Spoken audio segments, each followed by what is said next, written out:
আওয়ামী লীগ এত বড় একটা দল যে এটা আসলে কোনো না কোনো সময় আবার ফিরে আসবে।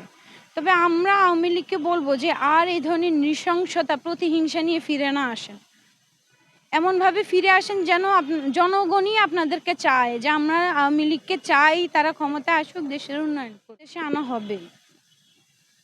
এত এত মানুষ খুন করেছে, খুনিকে ফাঁসি দিবেন না? আপনারা চান না?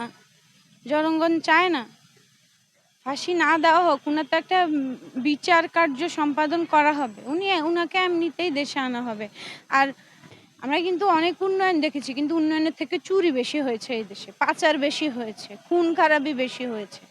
মানে আমার কথা না মানলে তুমি বিরোধী পক্ষ, তোমার বেঁচে থাকার অধিকার নেই। এই বিষয়গুলো থেকে আওয়ামী লীগ বের হয়ে আসা উচিত।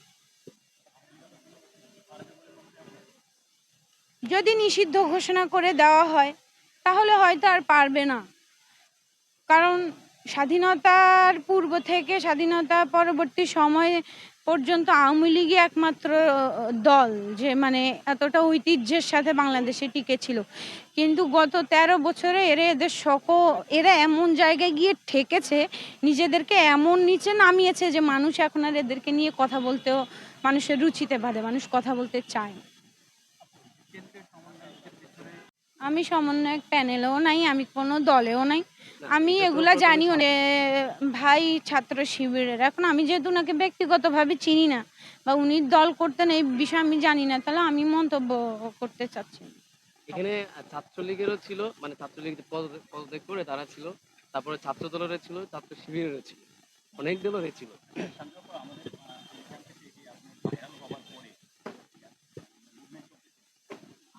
যেতে পারিনি ভাই, বাড়িতে যেতে পারিনি, হুমকি ধমকি দিচ্ছিল, আব্বাকে হ্যারেজ করেছিল, তারপর পুলিশ পর্যন্ত চলে গিয়েছিল বিষয়টা। তো অনেক ধরপাকড়, পুলিশের মাইরও খাইছি, এগুলো ইতিহাস হয়ে থাকলো।